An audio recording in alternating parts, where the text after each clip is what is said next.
Good day everyone. Today I'm going to discuss about the counterfactual thinking and pathological motivation. Let us tackle first what is motivation. Motivation is the reason one has for acting or behaving in a particular way. It is the willingness, need, action, and desire. It is also the mental process that initiates, sustains, or guides an athlete's behavior. It is an interval energy force that determines all aspects of our behavior. In short, motivation is the general desire, willingness, or need of someone to do something. So it means that it has also impacts on how we think, feel, and interact with others. In sport, high motivation is widely accepted as an essential prerequisite in getting athletes to fulfill their potential. Okay, so we have here the athlete named MERLENE. So of course, I've searched for the pronunciation of her name. So here it is. I discovered that she's from Jamaica. So in Australia, it is read as MERLENE. In Canada, it is read as MERLENE. And in USA, it is read as MERLENE.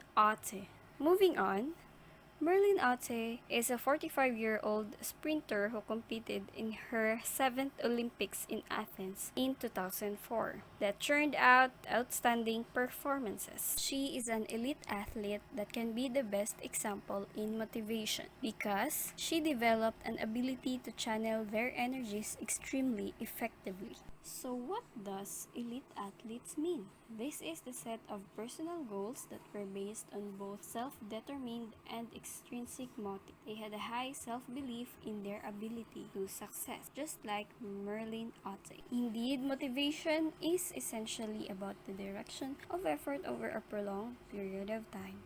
We have also here the term self-determination theory. This is based on a number of motives or regulations, which vary in terms of the degree of self-determination they reflect. For example, a motivated athlete might be heard saying, "I can't see the point in training anymore. It just tires me out," or "I just don't get any buzz out of competition." But if an athlete is able to bounce back, he can activate again his goals that is pushed through by his motivations in life. With that, we must also know what are the motivational techniques for coaches and athletes. So we have here 4 techniques. First is the goal setting. It is where athletes are more likely to accept the challenges that lie ahead and pursue the goals with enthusiasm. Athletes should be encouraged to set a few ambitious but achievable long-term goals, perhaps to represent their country in a major championship in 3 or 4 years, through empowering athletes to set their own goals. Here is an example of an image which conveys that we must be smart, specific, measurable, attainable, relevant, and timely. The next motivational technique is using extrinsic rewards. It reinforces an athlete's sense of competence and self-worth. Thus, a reward should be informational in nature rather than controlling. Examples of extrinsic rewards might be medals, England Cup souvenir money, or being famous, while intrinsic is more on internal enjoyment or fulfillment. The third motivational technique, we have motivational music. This approach increases work output, reduces perceived exertion, and improves in task effect, which is the pleasure experience during the activity. According to research, there are 4 ways which music can enhance athletic performance. These are the following. It diverts the mind, which postpones fatigue. Music promotes flow states for internal motivation. It synchronized music movements that can shift your level of workout. Music evokes emotions that enrich your enjoyment. Particular good way to motivate athletes in training and prior to competition is through the use of music they perceive to be inspirational, because work and recovery times are regulated by music. Lastly, we have the positive self-talk. It makes use of an athlete's powerful inner voice to reinforce their self-esteem or important aspects of their performance. We have here images that conveys reinforcement. For example, "I am the greatest. I said it even before I knew I was," by Muhammad Ali. Or, "I can't do it too. I can do it." We also have here, I'm strong, I'm creative, I'm the best one, I can handle it, I'm great, I'm the winner. We have here the three types of self-talk in working with athletes. First, we have task-relevant self-talk, mood-related self-talk, positive self-affirmation statement. First, we have the task-relevant self-talk. It serves to focus an athlete's attention on the task at hand, while mood-related self-talk has impacts on how athletes feel. While in the positive self-affirmation statement, the most famous exponent of this was the legendary boxer Muhammad Ali, who repeated the claim, "I am the greatest," so many times that even his opponents believed it. And that's what motivation all about. Moving on, we have the counterfactual thinking. Counterfactual thinking focuses on how the past might have been or the present could be different. These thoughts are usually triggered by negative events that block one's goals and desires. Counterfactual thoughts have a variety of effects on emotions, beliefs, and behaviors, with regret being the most common resulting emotion. In short, counterfactual thinking is the contrary to the facts. We will further discuss these thoughts on the latter part of this topic. More frequent and however are counterfactual thoughts of what might have been, what could have happened, if only, almost, could, would, or should. We have here the characteristics of counterfactual thinking. First, we have the negative emotion or a problematic situation. This is when people feel bad about a negative outcome. They often ruminate about how that outcome could have been avoided. Thus, counterfactual thoughts are more common after defeats than victories, failures than successes, and penalties than rewards. Next, we have the near miss. It is an event that almost occurred, because when something almost happens, it seems to invite speculation about alternatives. For example, a near miss on the golf game. So awful, right? And it will eventually cause anxiety to the athlete. Lastly, we have the if only terms. It is when the athlete is surprised by an outcome, as when an unexpected result goes against what the person had assumed would happen, thereby drawing attention and causing reflection as to why the outcome occurred. When I am surfing in the internet, I saw this blog of Kelly Sotterton, which she say, "I don't want to get to 60 and think if only, because for her, you only live once. That's why we must give your best at that very moment, because life is short." Psychological consequences of counterfactual thinking. Counterfactual thoughts may also change how positive or negative an obtained outcome feels. This is because people automatically compare what happened with what might have happened and note the discrepancy between the two, whereas upward counterfactuals make actual outcomes feel worse, or by contrast, while downward counterfactuals tend to make outcomes seem more favorable. For us to fully understand the direction of counterfactual thinking, here is an illustration. Upward counterfactual thinking refers to the tendency to imagine how things could have turned out better, while downward counterfactual thinking compares in imagining how things could have turned out worse. For example, in this image, the silver medalist focuses on the gold medal that she could have received. She is not that happy with what she attained.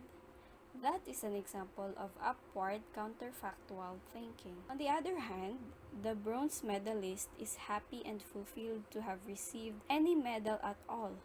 That is an example of downward counterfactual thinking. And the result of the upward counterfactual thinking is regret.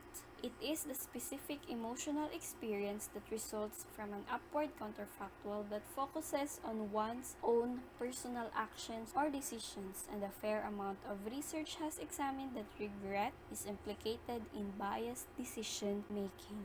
Counterfactual thinking is an essential component of effective social functioning.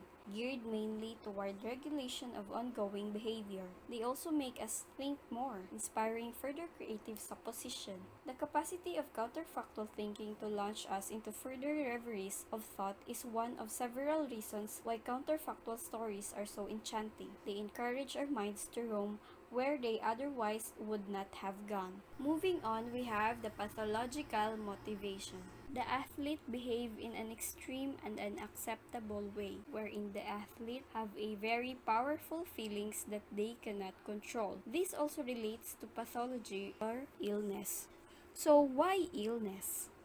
Because personality pathology refers to enduring patterns of cognition, emotion, and behavior that negatively affect a person's adaptation. In psychiatry and clinical psychology, it is characterized by adaptive inflexibility, vicious cycles of maladaptive behavior, and emotional instability under stress.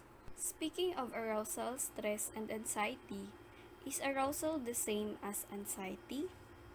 Well, arousal is a general physiological and psychological activation varying in intensity along a continuum, while anxiety is a negative emotional state with feelings of worry, nervousness, and apprehension associated with activation of the body.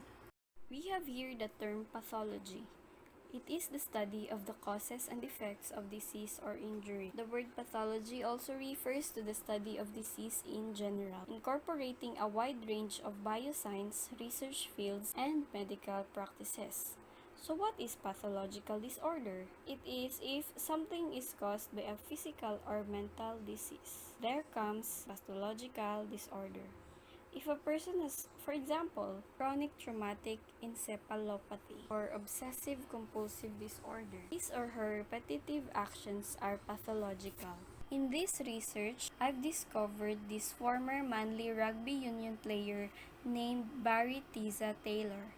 He have been identified having the case of chronic traumatic encephalopathy in an Australian sports person. This disease, originally called punch-drunk syndrome, to describe the plight of ex-boxers. This can often lead to depression and other behavioral disturbances in younger people. Barry Taylor had been in so many accidents during his games before, which leads to damage his biological aspects and causes chronic traumatic encephalopathy. Aside from chronic traumatic encephalopathy, we also have here another disease or disorder which is called obsessive compulsive disorder or OCD. It is a mental disorder in which a person feels the need to perform certain routines repeatedly.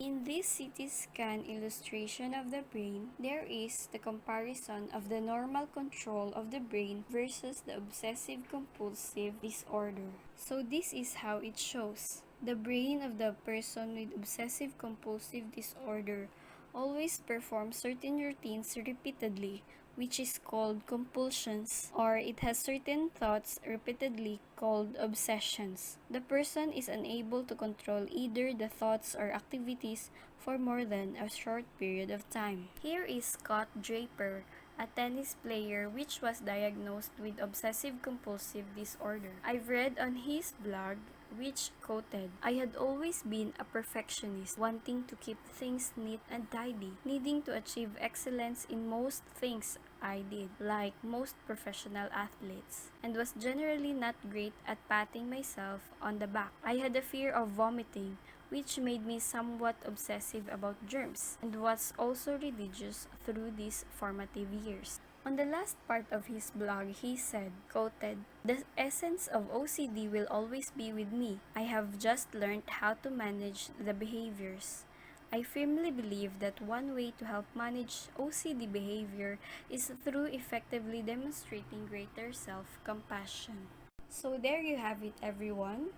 And for the summary of my report, we've discussed about the meaning of motivation, the motivational techniques for coaches and athletes, which includes goal setting, using extrinsic rewards, motivational music, and positive self-talk. We also discussed about counterfactual thinking and pathological motivation, whereas counterfactual thinking, or in short, contrary to the facts, has the characteristics like negative emotion or problematic situation, near miss, and if only terms. Also, its directions, which are the downward counterfactual thinking and upward counterfactual thinking. Upward counterfactual thinking always results to regret. Next, we have discussed the pathological motivation, and the best example of an athlete with pathological disorder is Scott Draper, which was diagnosed with obsessive compulsive disorder or OCD,